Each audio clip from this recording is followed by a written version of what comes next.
Avec mon mari, on a un rituel tous les matins.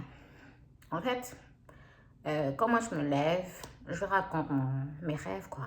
J'ai souvent des rêves dignes des super films rocambolesques, là, avec des histoires inimaginables. Donc ce matin-là, je me lève et puis je dis à mon mari, aujourd'hui un ange m'a parlé. Il m'a dit que j'étais la personne la plus gentille de la Terre. Oui, moi, oui. Et mon mari me dit que, comment ça? Une personne gentille. Toi qui es une personne, tu n'es pas douce, tu es susceptible, quand on te demande des choses, tu dis non, euh, tu dis que tu es gentil. Enfin, il dit que oui, tu es gentil, mais tu ne peux pas être la personne la plus gentille de la Terre. Cette fois-ci, moi, je t'assure que c'est un ange. Oui, mais un ange du diable qui t'a parlé. Non, non, non, non. Il veut t'enlever l'humilité. Je lui dis que si, chérie. Il me dit non. Moi, en fait, j'ai une amie qui est gentille. Elle dit jamais non. Elle est douce. Vraiment, cette fille-là, c'est une pépite pour sa famille. Elle écoute toujours ce que les gens disent. Elle fait les choses comme les gens lui disent. Je lui dis, mais chérie, ça, c'est pas de la gentillesse. Il me dit, si, c'est une personne gentille. On ne peut pas te dire que tu es la personne la plus gentille de la Terre. Je lui dis, mais oui, on m'a dit que j'étais la personne la plus gentille de la Terre. Bon, ça, c'était il y a pratiquement 2 ans. Peut-être ça a changé aujourd'hui. Mais en tout cas, moi, je crois fermement qu'à cette époque-là, j'étais la personne gentille de la Terre. Enfin, bref. Pourquoi je vous parle de ça? Parce que la gentillesse, ou ce que les gens nomment comme gentillesse, c'est quelque chose qui ruine des personnes, tant physiquement, psychologiquement et financièrement. Et je vais t'expliquer pourquoi dans cette vidéo. Bienvenue sur Investissement Éternel. Je suis Danielle Jennifer. Donc, mon mari, il a dit que je ne suis pas douce, donc je ne peux pas être la personne la plus gentille de la Terre et que je dis non. Moi, je suis quelqu'un qui dit non, qui refuse des choses. En fait, les personnes qu'on qualifie de gentilles, ce sont des personnes qui ont du mal à dire non. Elles disent oui à tout. Tout ce qu'on leur demande, oui, oui, oui. Qu'elles le veulent, qu'elles ne veulent pas, elles sont tout le temps en train de dire oui. Et du coup, les gens disent que elles sont gentilles. Je vais te raconter l'histoire d'un monsieur qui, lui, il a commencé très tôt. Hein. Il était toujours à dire oui. Dans son quartier, il aidait tout le monde. L'électricité a un problème, il est là. Il y a une inondation ici, il est là. Il y a tel problème là, il est là. Il aidait à porter les sacs. Il aidait à faire tellement de choses. Bref, un jour, le monsieur tombe malade. 1 semaine, 2 semaines, personne ne vient toquer chez lui. Rien du tout. Enfin, dès qu'on se rend compte qu'il est malade, en fait, des gens ne viennent plus, personne ne vient le regarder avec quoi que ce soit. Mais il y a une jeune fille dans le quartier qui est venue rendre visite à ses parents et qui dit, mais il y a un monsieur tel que je ne vois pas. Et elle va chez lui avec quelque chose et tout, elle se rend compte qu'il est malade. Et quand le monsieur finit par guérir, plusieurs semaines après, il dit, mais moi j'ai été malade, j'aide des gens et personne n'est venu me voir à l'exception de cette jeune fille. Comment ça? Et le monsieur, il a commencé ça tôt et il était déjà vieux.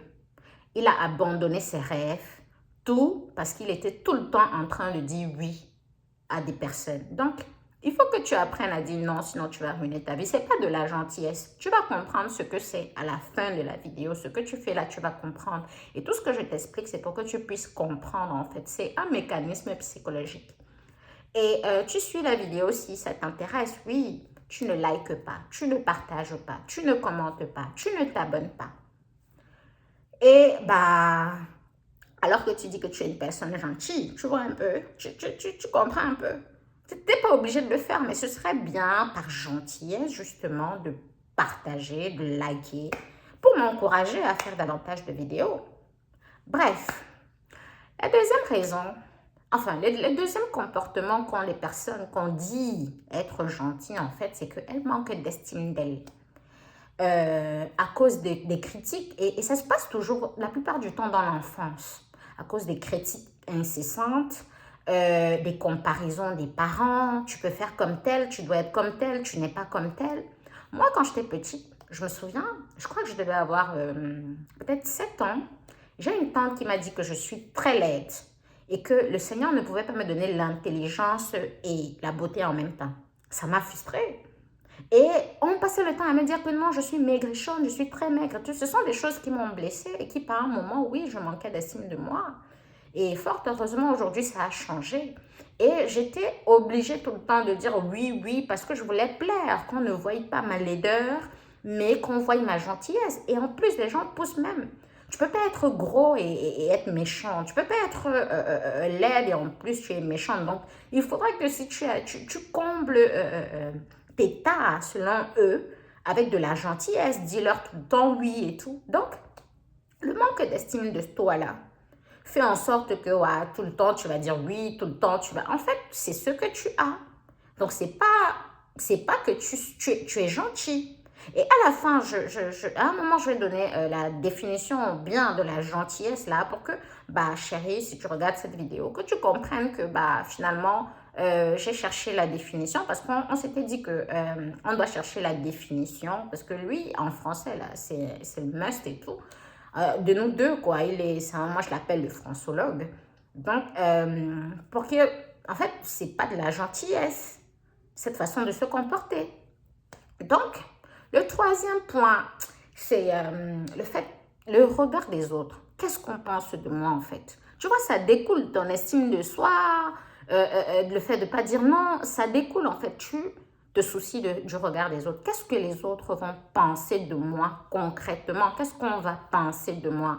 Comme actuellement, là, tu vois, moi, j'ai jamais les coiffures très... Ouais, bon. Si je me soucie toujours de ce qu'on va penser, je ne vais pas vous faire ces vidéos-là, tu vois. Donc, qu'est-ce qu'on va penser de moi? Souvent, tu te retrouves à faire des dépenses rocambolesques pour participer à X choses parce que tu te soucies de ce que les gens vont penser. Qu'est-ce qu'on va dire? Tu te retrouves à accepter tout et n'importe quoi parce qu'on va dire quoi? La famille va dire quoi? Non, il faut savoir que chacun doit vivre sa vie, vraiment.